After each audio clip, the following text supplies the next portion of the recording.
IELTS General Writing Task 1, Lesson 4, Semi-Formal Letters.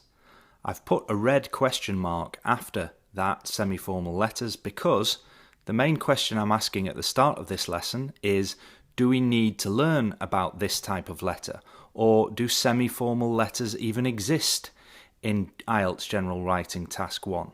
Well, let me answer that question straight away. Here's my advice. No. Forget the idea of semi-formal letters. We don't need to think about them at all. Either write a formal letter or an informal letter. We only have to worry about those two types. Semi-formal letters for us don't exist. Let me explain a little bit more why. Well, the idea of semi-formal letters is confusing. For example, if we look at a table of formal and informal, just one feature of formal and informal letters is this. I am, do not, what is. We write the full words in a formal letter, a formal style, but in an informal style you can write I'm, don't, and what's. We call those contracted forms, contractions. So whereas we do the full words in formal letters, we can write those contractions in informal letters. Well, what would you do in a semi-formal letter if this is the case? Is there a kind of middle point between these two things? Well, no, there isn't. So that would be very confusing. What would we do? Well, the answer is we don't have to worry about it because we're not writing anything called a semi-formal letter. We're forgetting about that completely. Now, if we forget about this semi-formal idea, the only question then is, how do we know when to write a formal letter and when to write an informal letter? That's what we need to look at now. Well, here's the answer. Look at three things. These three things will tell you whether you need a formal letter or an informal letter. First, read the instructions below the task. I'll show you an example of that in a moment. Second, look at the person you are writing to. Who are you writing to? That will tell you or give you a good indication of whether you need to write a formal or informal letter. And finally, the third thing is the purpose of the letter. Let's look at these three things in more detail. Step 1, look at the instructions below the task. Take this task for example. You don't need to read it all. We'll quickly look at the instructions below it. So here are the instructions. It says write at least 150 words. You do not need to write any addresses. Begin your letter as follows, dear sir or madam. Now that is the important part. Straight away we know that this should be a formal letter.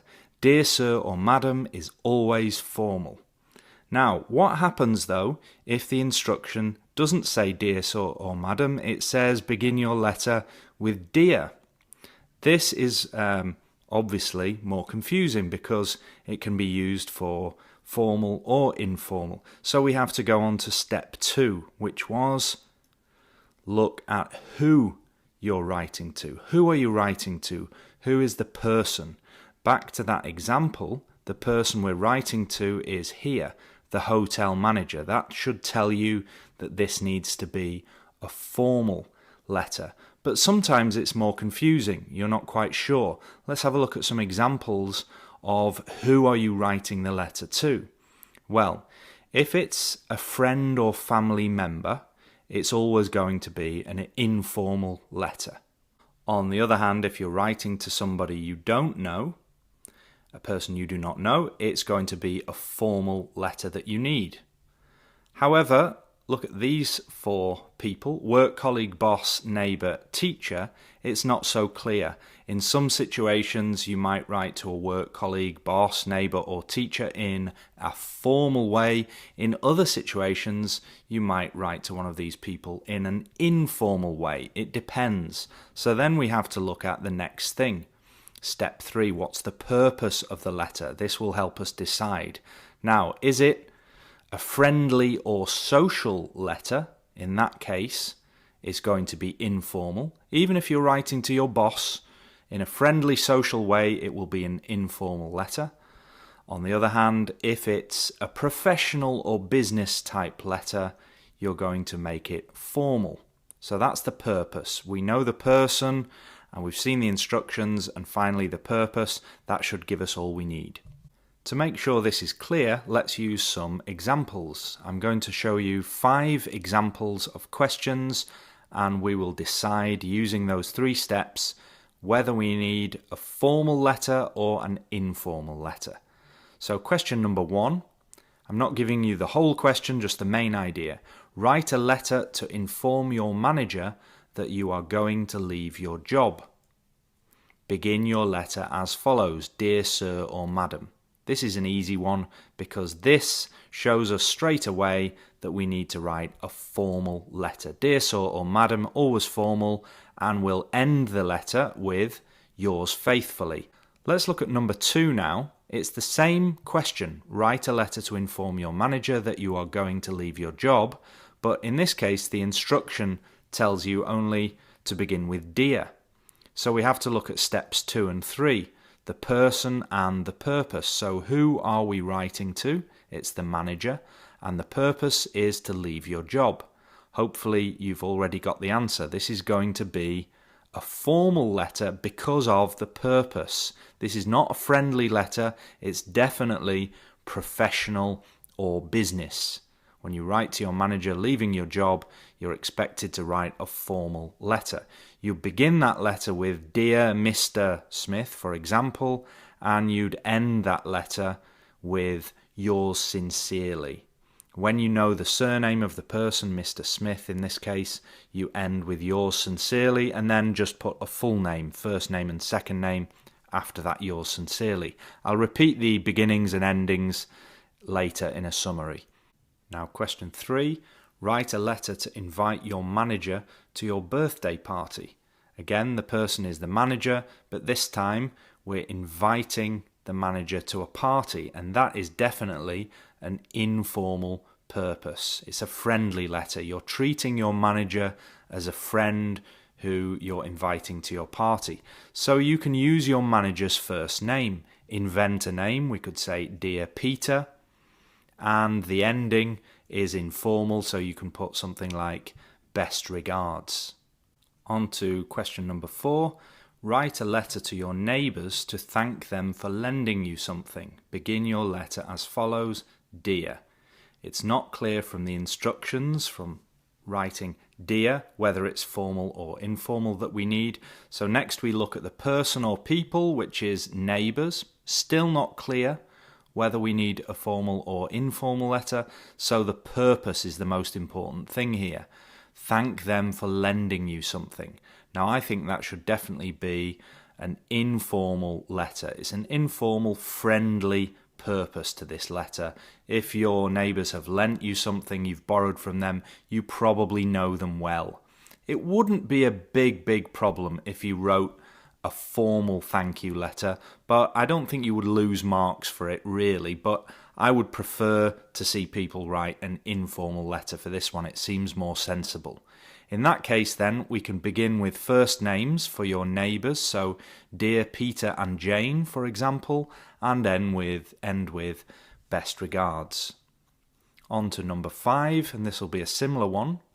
Write a letter to your neighbours, again, to complain about something they have done. Begin your letter as follows: Dear. So step 1, the instructions. Dear, that's not clear really whether we need formal or informal. So then the neighbours, that doesn't really help us. We need to look at the purpose again, to complain about something they've done.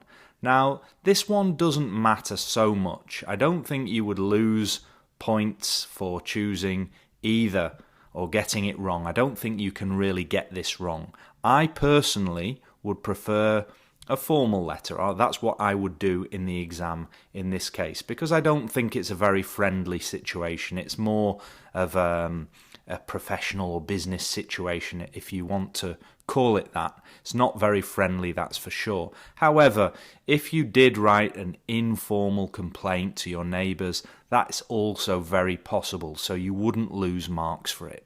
I personally would do the formal one, so I'd begin with Dear Mr. and Mrs. Smith, and I would end with yours sincerely.